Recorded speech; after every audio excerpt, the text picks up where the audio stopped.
Left of the box.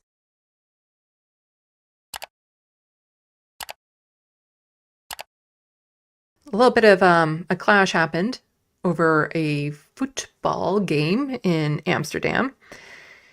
And let's start by actually going over what actually happened. This is from Megatron on Twitter.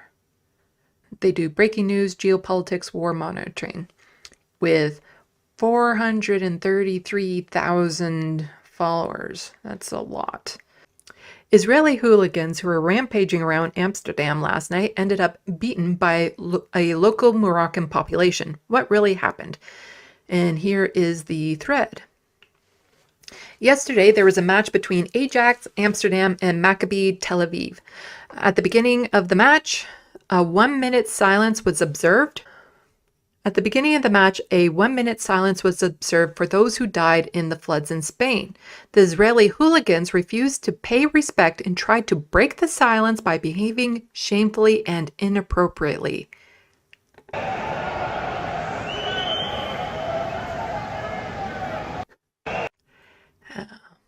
Not a good way to make friends. Before this match, the Jerusalem Post already announced between the lines that the Mossad is joining Israeli hooligans in Amsterdam. The goal is always, as always, is known provocation, attack on normal citizens, taxi drivers, and later withdrawal of playing the victim card with the aim of gaining sympathy for the Israelis who brutally massacred children in Gaza for a whole year in front of cameras and lost reputation in the eyes of the world. This is from the Jerusalem Post, just in case. Mossad's agents to join Maccabi Tel Aviv FC trip to Amsterdam. After leaving the stadium, they started shouting obscene slogans celebrating the genocide and massacre of children in Gaza, with slogans like "There are no schools in Gaza because there are no children left."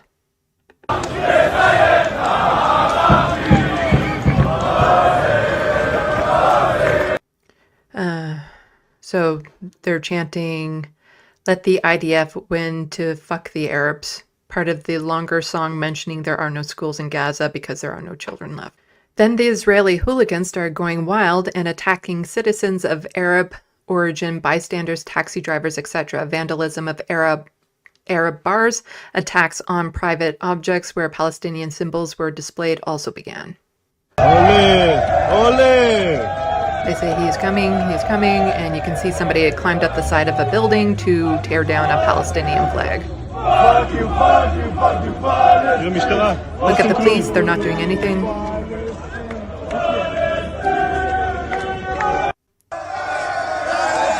And this is just another view of that same person ripping the Palestinian flag off the side of the building.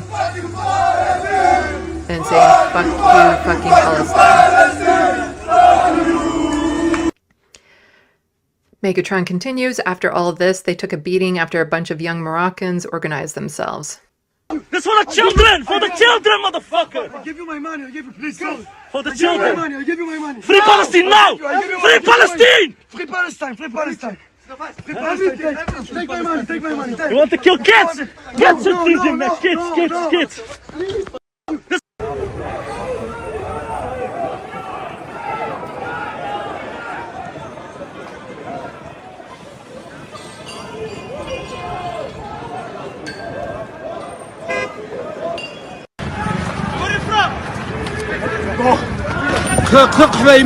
That's Palestine, that's Gaza, motherfuckers. Then, all of a sudden, the playing the victim card was pulled and the entire mainstream media controlled by the powerful... Okay, I don't like this phrasing at all. Megatron says by the powerful Jewish lobby started spreading propaganda calling this beating a pogrom against Jews as a Holocaust and similar nonsense. Maybe AIPAC had something to do with it, but yeah, I get worried about that type of phrase being thrown in with this. Politicians from Israel and all of Europe who have shown servility to Israel several times in the past immediately joined the propaganda of Jewish victimization. Israeli soldiers who are currently involved in the genocide and ethnic cleansing in Gaza are outraged and immediately began to publicly release material from crimes mentioning Amsterdam. New information has come out that Israeli hooligans also beat up a Dutch man and released a video again, twisting the facts that it was Israelis who were being beaten up. The Dutch woman who authored the video exposed their lies. Somebody had tweeted out, breaking Middle Eastern migrants continue to hunt down Jews in the streets of Amsterdam, where the police swears Europe. And Annette says, I am the creator of this video. 1, you're speaking fake news. This is a group of Maccabee supporters starting a fight and beating one Dutch man. 2, delete this content. I didn't give you permission. Surprisingly, the Daily Mail, mainstream media who have totally pro-Israel views, decided not to join the propaganda and write the truth. So the Daily Mail says Israeli football hooligans tear down Palestinian flags in Amsterdam as taxi drivers fight back in night of chaos ahead of Maccabi Tel Aviv's visit to Ajax.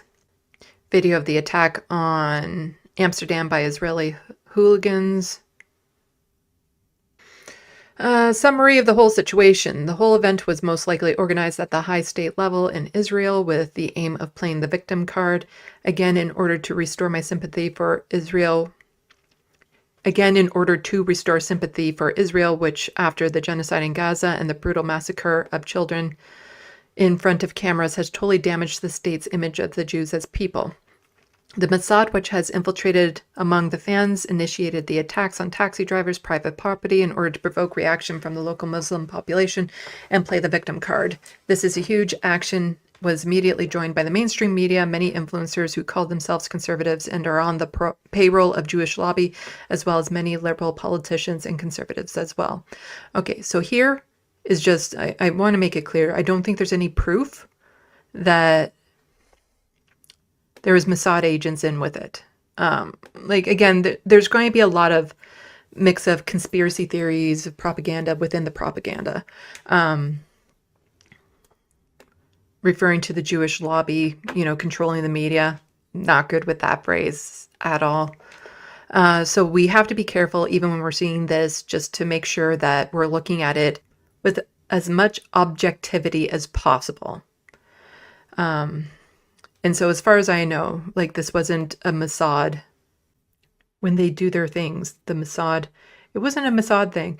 It was probably just a bunch of, people from Israel, men from Israel, doing what football fans tend to do, being obnoxious, brash, in your face, all of that sort of stuff.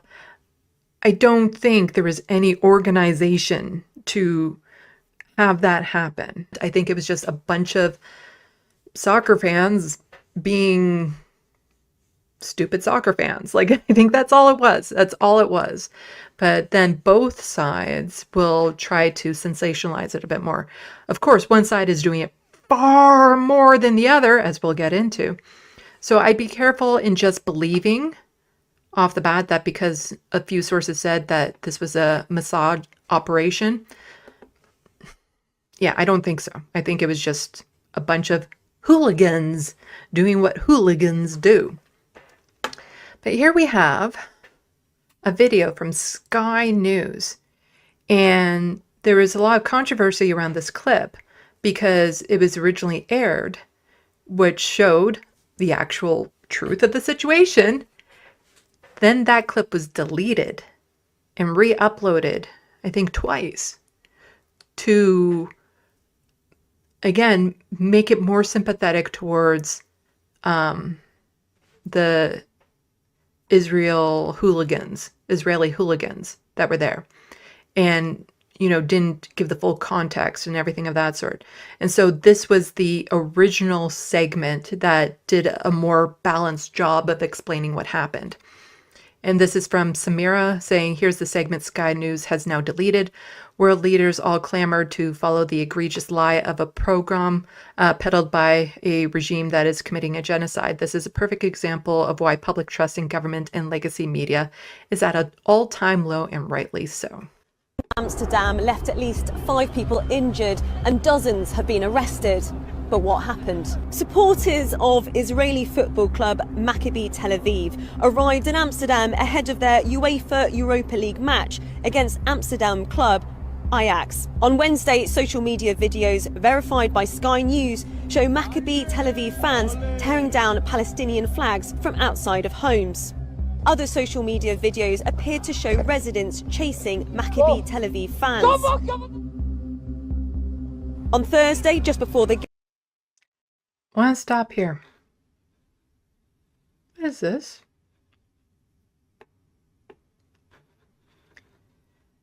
Somebody brought a really big Trump Make America Great Again flag.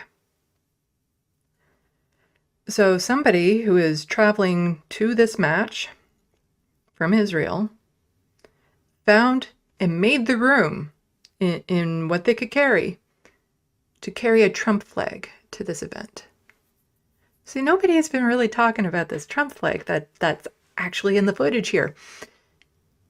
And this is a problem. Again, I saw so many people that, I like and respect on Twitter and stuff, almost celebrating the fact that Kamala didn't get in because you don't vote for genocide. Genocide Biden and the genocide that Kamala has supported. And I would always say, don't vote for genocide as well. The thing is that you have two people you could have voted for. And as horrible as the Biden administration has been, Trump is going to be so much worse in ways we can't even conceive of right now. And here's a whole bunch of people from Israel celebrating the fact that he got into power again. Like, I just have a very profound sadness for everything that has been happening in Gaza and will be happening in Gaza, the West Bank, and Lebanon. Like, I can't stress enough that things are going to get so much worse under Trump.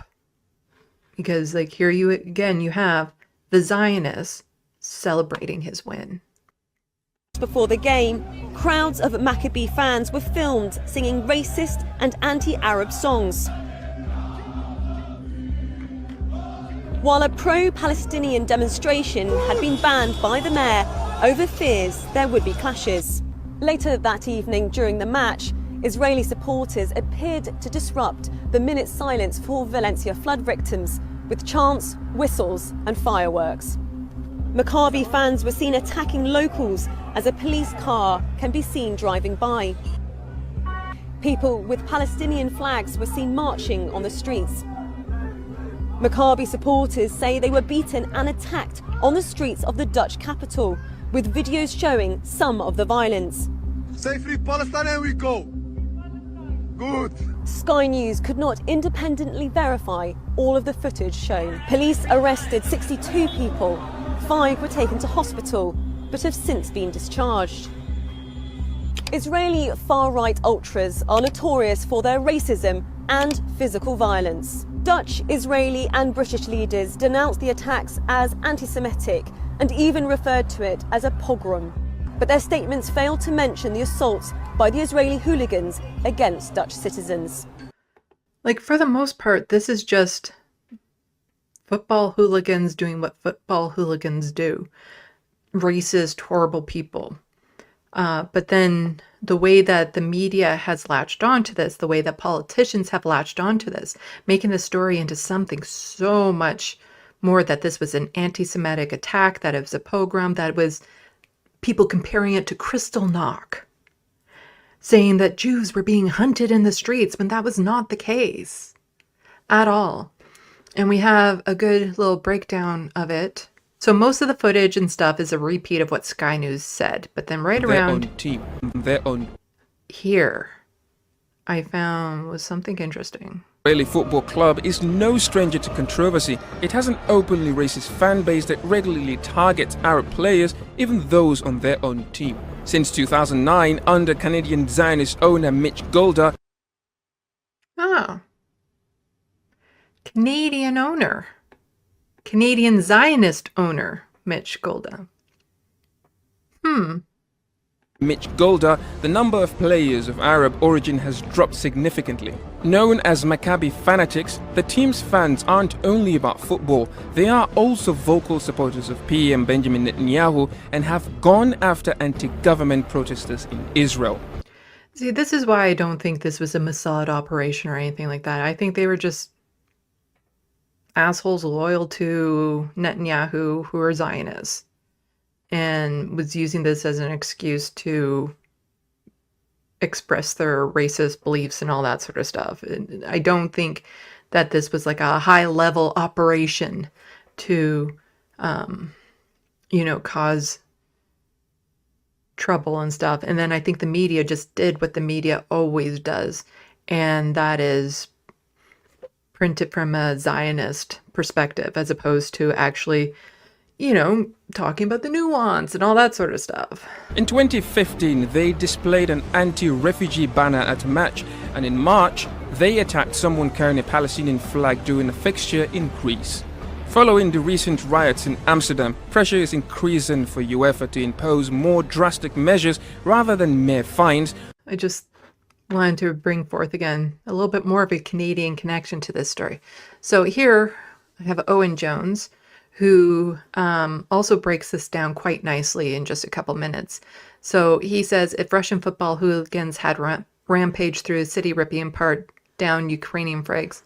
Okay, well, he says this in this little video, so I don't need to read that. Russian football hooligans had chanted their way through a minute's silence for the dead victims of a country which had taken some sort of stance against the invasion of Ukraine by chanting in support of the mass murder of Ukrainian children. If they had rampaged through a city ripping down Ukrainian flags, if they were chanting death to Ukrainians, if they violently attacked residents of that city, if they then suffered violence, how would the media frame it? You know the answer to that question, even though it's a total hypothetical, because Russian football clubs are banned from these competitions, correctly, unlike Israeli football clubs, even though that country is committing genocide. You are being lied to. You are not being told the truth. Our media will consistently bend reality when it comes to Israel. That happens over and over again. And they're showing more outrage and horror at what happened to Israeli football hooligans than they have for the mass slaughter of Palestinians, including so many children. The children these hooligans relished murdering. Something's got to give, guys. This is a disgrace. And we cannot let our media consistently gaslight and lie to us, not least concerning one of the grave atrocities of our time. It feels weird to me calling them hooligans, but that's what they are. I believe some of them were IDF soldiers. How did all of our media cover it, including Canadian media? Well, this one headline caught my eye. And this is from Jeremy Apple saying journalism is when you compile tweets from a pro-Israel lobbying groups and politicians. And this is the Edmonton Journal. Canadians horrified after Jews were hunted down and beaten in Amsterdam. It's not what happened. It's not what happened. And I just did a Google search. And this will give you an idea of all sorts of headlines from different news organizations. We have the Wall Street Journal's calls for Jew hunt preceded attacks in Amsterdam. That's not what happened. Opinion from the New York Times, a worldwide Jew hunt. Cancer Jews, several arrested after tram set ablaze in week 2nd.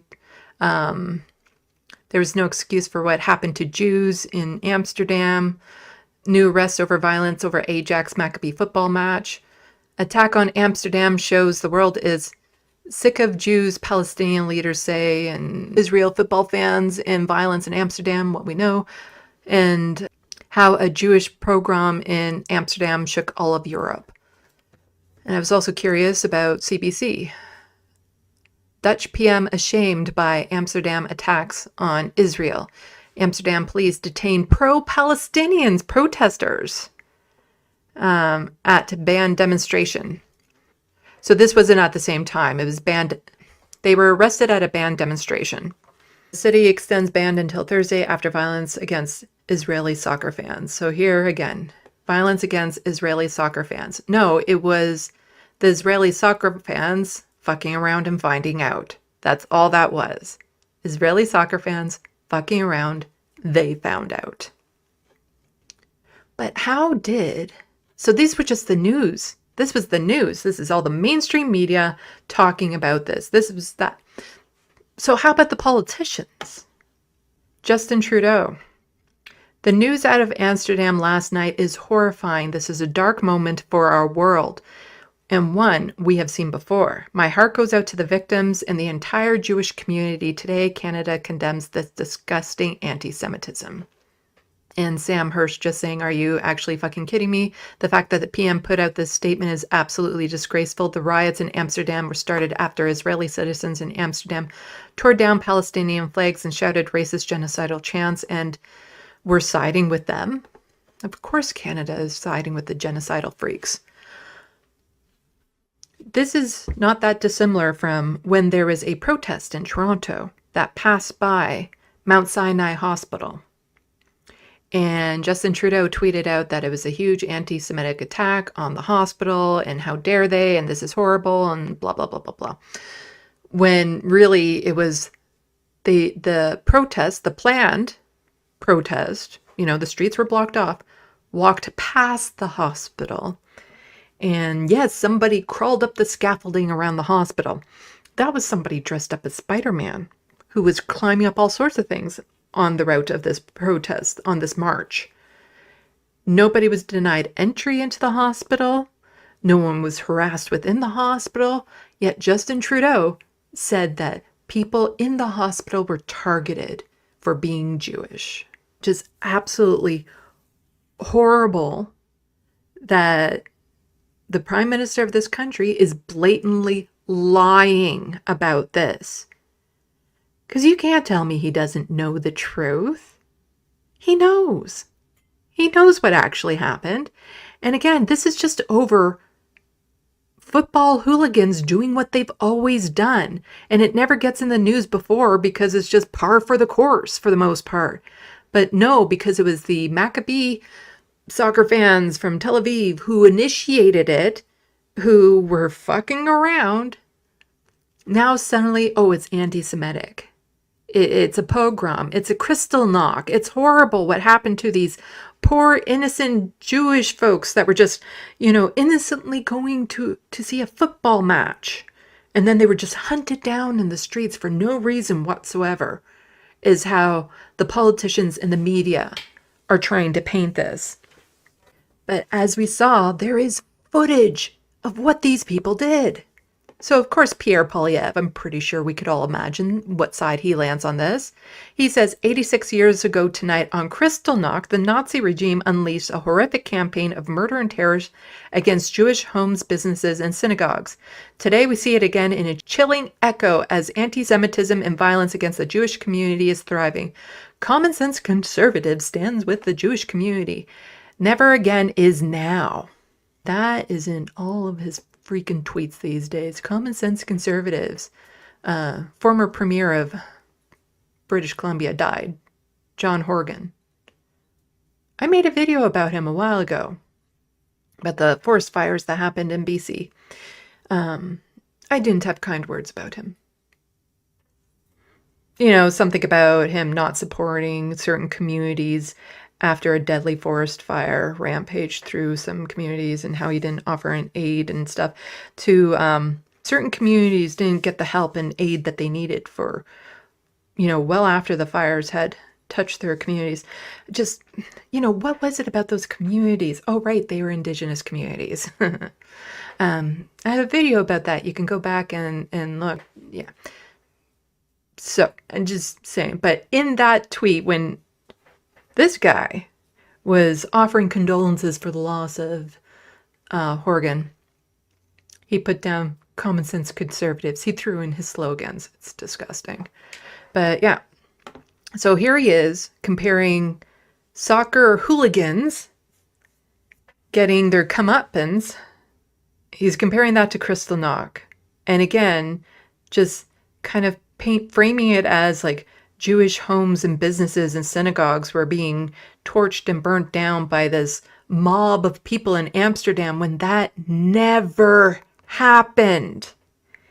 It didn't happen. The Jewish, businesses and stuff in that area, no. The people who were targeted were the people with Palestinian flags. A taxi driver that they thought was Palestinian was targeted. But Jewish organizations, Jewish homes, synagogues, they weren't targeted. This is just lying.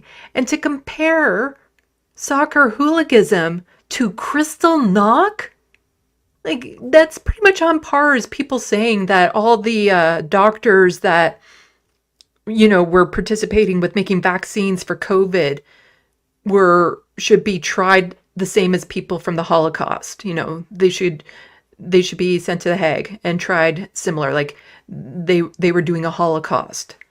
Like, this is just completely gross and inappropriate, and this shouldn't be coming from leaders of federal parties.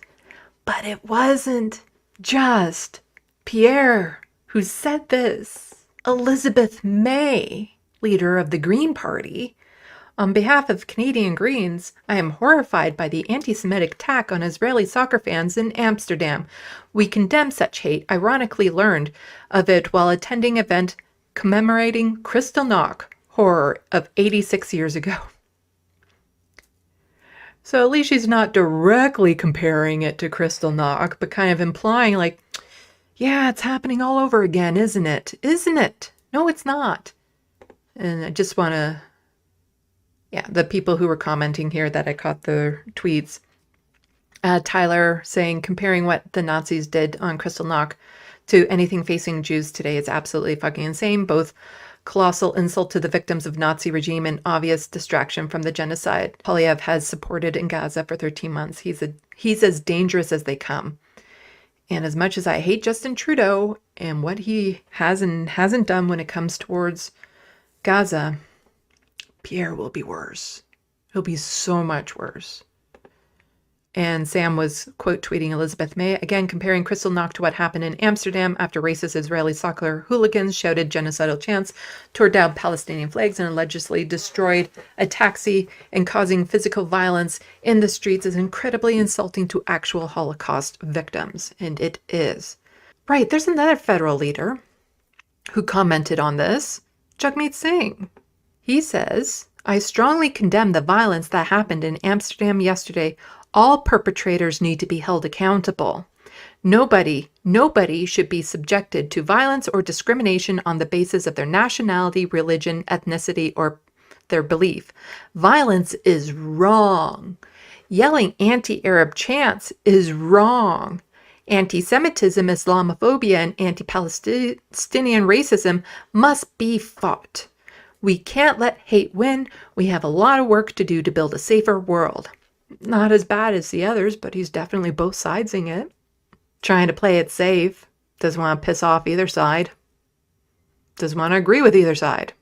If Jagmeet Singh is the leader of the NDP come the next federal election, they might lose party status with how many seats they win. I am not joking. I strongly suspect they will lose party status because all of their working class base is moving over to the Conservatives, and all of the centrists that are part of the party, they're probably just going to vote for Justin Trudeau as a way of not splitting the vote. The NDP will be decimated in the next election. Nothing like both sidesing. And Eves Angler here was saying, better than genocidal Jewish supremacy spewed by Trudeau and Polyev, but the proper response to this incident is why an Israeli football club of any sort, let alone any known for extreme anti-Palestinian racism, playing in Europe Football Championship. It's better, but he's definitely just both sidesing that.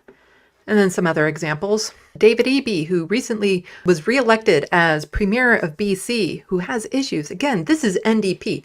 Provincial NDPs, we'll get more into it as well, are shit when it comes to the issue of Palestinians in Gaza and stuff. They are horrid and cave to Zionists so fast. So David Eby says, at a time when communities in BC and around the world experiencing hate, it's disgusting to see violent anti-Semitism on the streets of Amsterdam. Israeli soccer fans chased and beaten after attending a match. Kristallnacht was 86 years ago. We cannot forget. They weren't chased and beaten simply for being Israeli soccer fans. They were saying they were glad all the children in Gaza were dead. And chanting that over and over again. And assaulting people they thought were Palestinian, ripping down Palestinian flags. That is what was happening. They weren't just targeted because they were Jewish. And this is Rabbi David, I don't know how to say his name. He's a anti-Zionist rabbi. If I thought you were stupid or ignorant, David Eby, I could forgive you. Because I know you're smart and well-informed, I see you as a pathetic sellout to the CIJA, beneath birth, I don't know how to say that either, and other vile, racist, genocidal Zionist interests. We will never forgive and never forget. And of course, it wouldn't be complete without Anthony Horsefarter chiming in. One of the most prominent Zionists in the Liberal Party. So this guy, he's a Liberal MP. The attack on Jews in Amsterdam last night is deplorable. I will be reaching out to the Dutch ambassador today to express my deep concern. Amsterdam is a city where Jews thrived for hundreds of years until the Nazi invasion of Holland. To see this happen in 2024 is tragic. Yes, to see soccer hooligans do what soccer hooligans do is tragic. And all the other time soccer hooligans do that, nothing gets noticed. And this was just Samara saying, Maccabi Tel Aviv fans went around Amsterdam all day terrorizing people in their homes and breaking their windows and tearing down Palestinian flags while chanting death to Arabs in the street. People finally fought back. No anti-Semitism here, just responding to hooligans. But a little bit more from Anthony Horsefarter. I have featured him plenty of times on this channel for being just so blatantly racist in everything he says. He is like the most staunch Zionist in all of the parties. He just happens to be a liberal. And so Eves had said, I asked Israel First Liberal MP Anthony Horsefarter if he would comment on the Palestinian children killed by his favorite apartheid state. He draped himself in Canadian nationalism. Mr. Housefather, anything to say about the Palestinian children killed? All the Palestinian babies killed, Mr. Housefather? Anything to say about that, Mr. Housefather? Yeah, we're here to remember the many Canadian soldiers that gave their lives for this country, sir. And so that's a way of supporting the Palestinian children killed? See, we have to Every day this guy is in public, people should be confronting him about this. He should be uncomfortable everywhere he goes. You know, don't threaten him, no physical violence, but he needs to be called out everywhere he goes in public. He is a monster and should never feel comfortable anywhere in public again. And I think the CBC Pitchbot kind of says it. This is a great, fun Twitter account to follow if you're still in the hostile fartzona. Opinion. You can't even chant death to Arabs on the street of Europe anymore without cancel culture going on. All the media, all the politicians are failing us when it comes to learning the truth. And again, I see this and it's like, no wonder people don't know what's happening. When all the institutes designed to inform all the leadership of the country, you know, meant to be role models and people that we can put our trust in, when they're all blatantly lying for people who aren't on social media, who don't see those other articles, who don't see the full videos, how are they supposed to know? Like, I have Jewish friends that are afraid, thinking that they're severely under attack right now, when they're not. Because they don't see the rest of this. All they hear is that Jewish people are being attacked in the streets. But they don't hear, you know, that they were hooligans, that they instigated it, that they were chanting horrible racist things. They don't hear that. They just are put into a state of fear all the time because of the news that they are hearing from the leadership from what the leadership is saying. It's so horrid that this is going on, and it's to support a fucking genocide. Like, of all the things to be lying about and stuff, to be supporting a genocide, to cover for a genocide, to constantly be lying and mitigating and playing the people who are committing the genocide as the victims. I still can't wrap my head around how obscene this is. How we're seeing this happen in real time. And generations from now, they're going to look back at what happened now and be like, what was wrong with these people? We know there's a genocide happening. And yet all the leaders, all the media is telling us we aren't seeing what we're seeing. Like, it is such a level of gaslighting, but to know that that's what they're trying to do, but they're failing at it because we're not being gaslit. How do you retain your sanity in a time like this, when this is what we have for leaders and stuff? Just a reminder of what is happening over there. This is from Francesca Albanese. I featured her in my last live stream. She's a special rapporteur for the UN. The horrific reality in Gaza that has steadily killed 70% of women and children since the beginning is a genocidal army significantly funded and supported by Western states. Innocent Palestinian civilians are being butchered, starved, rounded up, to then be executed or stripped naked, kidnapped, and taken to Israeli detention centers already known as torture centers for Palestinians. In this situation, it is hard to imagine how the hostages themselves can survive. What is the world waiting to intervene? I think it's supposed to be, why is the world waiting to intervene? But those hooligans, some of them IDF soldiers, saying they're glad that the Israeli children are dead. They're the victims in all of this. But, you know, if you ever need a reminder of where Canadian biases lie, this is from the Walrus. Why is Canada protecting the names of suspected Nazis? Ottawa won't disclose a list of alleged war criminals believed to have sheltered here after the Second World War. The concept of a secret registry of names kept by the federal government feels at odds with our perception of Canada. While there may once have been records of so-called undesirables or suspected subversives, the practice now seems outdated. But there is at least one such list, reportedly about 900 names long, that is of the government's most closely guarded secrets. It is a record of alleged or suspected war criminals and collaborators who were believed to have found refuge in Canada after the Second World War. These individuals were investigated nearly 40 years ago by the Commissions of Inquiry on War Criminals, headed by retired Quebec Superior Court Chief of Justice Jules, I do not know how to say their name. The so-called Jules Commission was initiated in part due to persistent rumors that Joseph Mengele, the sadistic Nazi doctor at Auschwitz, had entered and possibly lived in Canada in the early 1960s. When Jules issued his final report in 1986, the annex of the list, those investigated were never made public. Ottawa is refusing to declassify the list. Joseph Mengele possibly lived here in Canada after the Second World War. I didn't know that. This is a long article. I'm not going to be going over all of it, but I'm going to toss it into the sandbox for anyone who's interested in reading it, and I recommend you do. It's like I'd say I'm losing my mind, but I was already crazy. Like I don't get how I'm considered the crazy one in the face of all of this. Just watching the horrors that are unfolding and how my government is just covering it up over and over again. It's like you just want to rip out your hair and scream and shake people awake or something, that this should have never happened. What happened in Gaza should have never happened. They should have never been in an apartheid state. They should have never been in an open air prison. The conditions needed for Hamas to rise should have never been there in the first place.